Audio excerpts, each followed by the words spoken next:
She has no fear. That's one quote you'll hear about this Baltimore native.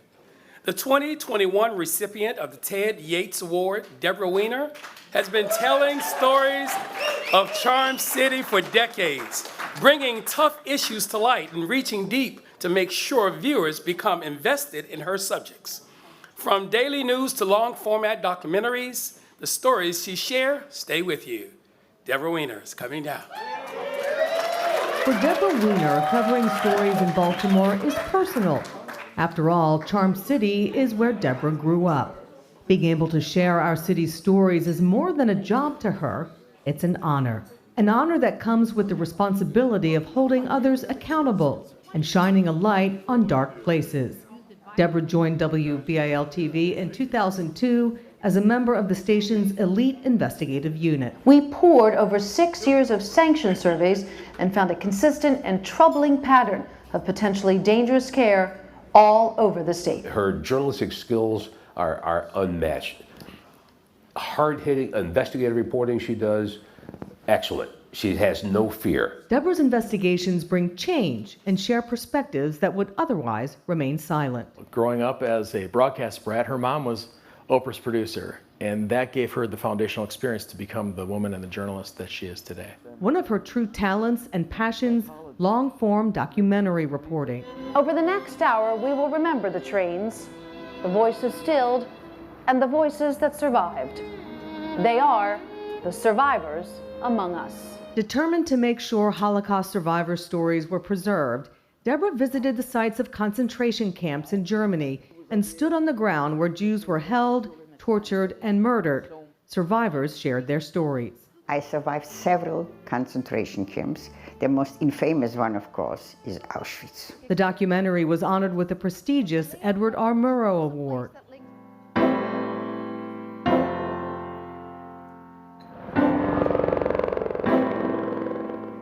In 2019, as Baltimore was dealing with a rise in violence involving young people, Deborah spent an entire year tracking each case with a young victim or suspect. And we have become completely desensitized to this crime. And so my goal was to resensitize. Her documentary, No Minor Crime, was nominated for an Emmy Award. Are putting themselves in harm's way. Fearless and determined to be on the front lines recording history, Deborah raced to the epicenter of the 2015 riots in Baltimore. City and religious leaders took to the streets, arm in arm, to end the violence. And everyone is now on the ground, on their knees, in prayer. This is extraordinary. And dare I say, a just beautiful moment. Later that night, she interviewed gang members live on air, calling for peace in the city. It is her job down to the deepest part of her soul to tell someone's story, to get it out there, to make people understand why something is so important. Those stories also included in-depth sit-down interviews with high-profile lawmakers like Congressman Elijah Cummings and Senator Barbara Mikulski. After the Key Bridge fell, Deborah provided critical updates on the collapse before going to Dundalk to hear from people impacted. And she was one of the first people to interview the governor one-on-one about next steps. The biggest stories in Baltimore, told by Baltimore's biggest fan. What you see on TV of Deborah is exactly the same way she is in person. You get the real deal. She is one of the best reporters I have ever met in my life. And Deborah is ready to tell the next big story in a way only she can.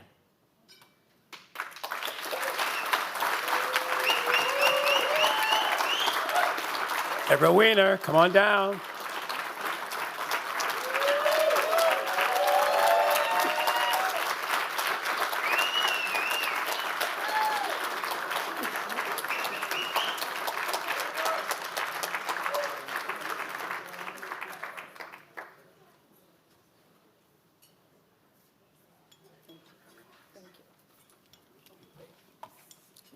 You wanted a picture?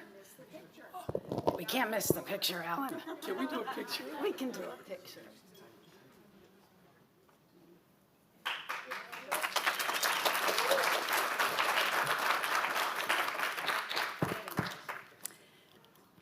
Thank you so much to the Board of Governors of the Capitol Emmys for this honor, to be honored by my colleagues is something very special.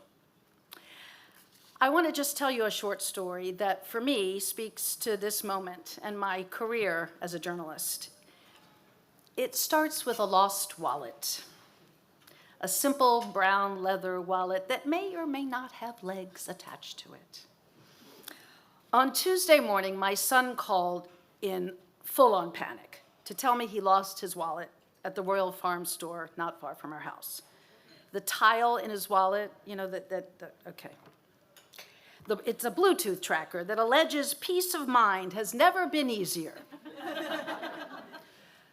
That tile was telling him that his wallet was outside the Royal Farms. Can I head over there? Because he was already at UMBC for class. Oh, and the clerk at Royal Farms is pulling up security video to help us out. Okay, sure. Throw on my clothes, leap into action, easy assignment. I'm over there in minutes. I park at a nearby synagogue just for a little extra help, for good luck. So I start checking the parking lot at Royal Farms, nothing on the ground, nothing under cars. I even snoop around a giant 18-wheeler that's like delivering Pepsis. I go under the 18. I'm going under an 18-wheeler. Nothing. I don't know who I thought I was.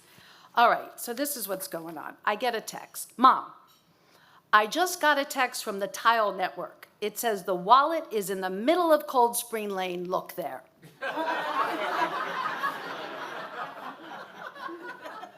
Fearless, remember? So I look in the street. I cross the street. It's like a speedway. I'm going back and forth and back and forth. Sheer chaos, no wallet. I go back into the Royal Farms. I asked if I can see the security video. Who do I think I am? Ma'am, you can't look at our video. Should I do the Deborah Weiner thing? The crazy mom thing seems to be working. All right, so I move on. Get another text from my son. Mom, now the tile says the wallet is at Loyola's Athletic Center. Can I head there? On it, I say. I get back in the car, shalom to the synagogue, and I head over there. What am I going to do at the athletic center? Interview people? Frisk them? What is the plan here? So of course, then I'm guided again by my tile Sherpa that the wallet is actually at the intersection of Cold Spring Lane and Charles Street. You laugh. So I move my car again, driving down a one-way street and parking with my hazards on, full-on news photographer style. Right, Pete? I get out. I search the street. I search the bus stop. I search the storm drains and even the garbage. The garbage for my son. Finally, I say, you know, this is kind of crazy. I'm heading home. It's going to be what it's going to be. We have to have faith. Someone will find this and do the right thing. I believe. So you're asking yourself, what is she talking about? What does this story have to do with this moment? Well, for me, I think it just says a lot about who we are and what I have loved about this business for 37 years. We are wired to step into action, to leap into action, no matter what the story is, to play detective every once in a while, to go somewhere a little dangerous, right? To look in some gross things from time to time, to park anywhere we want, right? To park anywhere we want. I mean, that's really, we're spoiled by that, right?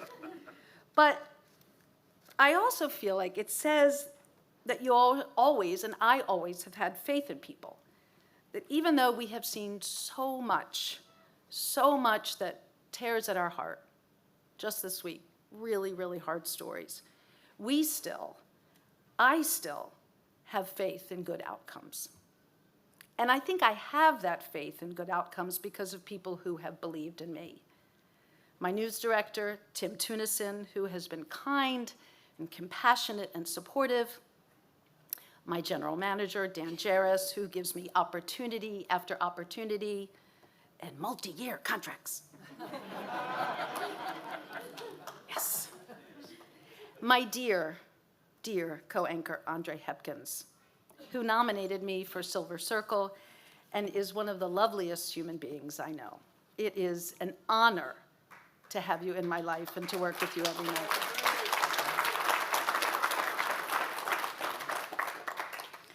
The She Can Do Everything Like No One Else producer, Rachel Duncan, who just this morning alongside Tim Tunison produced our marathon coverage and has become like a sister to me. Sometimes big sister, sometimes little sister, depending on what's going on in our lives. My husband of almost 30 years, you qualify as an expert in neurotic Jewish women. Yes. You are my best friend, there for me always, the most selfless person I know. I would be lost without you. And no one has believed in me more than my parents who are here today.